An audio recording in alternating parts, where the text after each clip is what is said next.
खोटाङ गुरुङ तमु सेवा समाज काठमाडौँको अध्यक्षमा होमनाथ गुरुङ पुनः सर्वसम्मत निर्वाचित।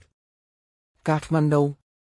खोटाङ गुरुङ तमु सेवा समाज काठमाडौँको 17औं वार्षिक साधारण सभा तथा 7औं ऐतिहासिक महाधिवेशनबाट सामाजिक व्यक्तित्व होमनाथ गुरुङज्यू आगामी कार्यकालका लागि अध्यक्ष पदमा पुनः सर्वसम्मत निर्वाचित हुनुभएको छ। काठमाडौँको सुकेदारास्थित नवबुद्ध गुरुङ गुम्बामा भव्य रूपमा सम्पन्न उक्त गरिमय समारोहबाट गुरुङको नेतृत्वमा 15 सदस्यीय नयाँ कार्यसमिति निर्विरोध चयन गरिएको हो। खोटानेली तमु समुदायको भाषा, कला, लिपि र सांस्कृतिक पहिचानको संरक्षण तथा सम्वर्धनमा निरन्तर क्रियाशील रहँदै आउनुभएका गुरुङको नेतृत्वलाई महाधिवेशनमा उपस्थित करिब 250 जना आजीवन तथा साधारण सदस्यहरूको पूर्ण समर्थनमा पुनः अटूट विश्वासका साथ अनुमोदन गरिएको हो। उक्त ऐतिहासिक महाधिवेशनमा तमु हियुल छोदी गुरुङ राष्ट्रिय परिषदका केन्द्रीय अध्यक्ष धनमान गुरुङ मुख्य अतिथिको रूपमा उपस्थित हुनुहुन्थ्यो भने विशेष अतिथिका रूपमा संविधान सभा सदस्य हीरा गुरुङ र आदिवासी जनजाति आयोगका माननीय सदस्य सूर्यबहादुर गुरुङको गरिमामय उपस्थिति रहेको थियो।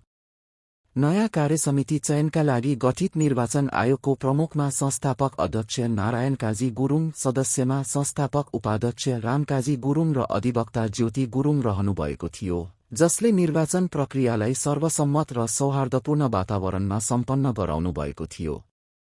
अध्यक्ष गुरुङ केवल काठमाडौँमा मात्र नभएर मोफसलका सामाजिक तथा परोपकारी अभियानहरूमा पनि उत्तिकै सम्मानित र सक्रिय हुनुहुन्छ। लामो समयदेखि खोटानेली गुरुङ समुदायलाई गोलबद्ध गर्दै उहाँले पुर्याउनु भएको अतुलनीय योगदानकै उच्च कदर गर्दै हालै सम्पन्न दोस्रो तरहरा उत्सव 2082 मा उहाँलाई भव्य रूपमा community hero award, community hero award द्वारा विशेष सम्मान समेत गरिएको थियो।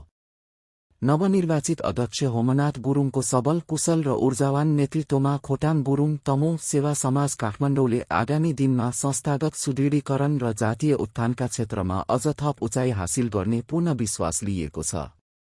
नवनिर्वाचित अध्यक्ष होमनाथ गुरुङले गोर्खा खबरसँग कुरा गर्दै आफ्नो दोस्रो कार्यकाललाई थप जिम्मेवारी र सामाजिक कार्यका लागि ठूलो अवसरको रूपमा स्वीकार गरेको बताउनु भएको छ। उहाँले आफ्नो अधुरा एजेन्डा र भिजनलाई पूरा गर्ने, समुदायलाई एकताबद्ध बनाउने र अधिकार तथा समृद्धिका लागि निरन्तर लागिपर्ने प्रतिबद्धता जनाउँदै सम्पूर्णमा धन्यवाद ज्ञापन गर्नुभएको छ।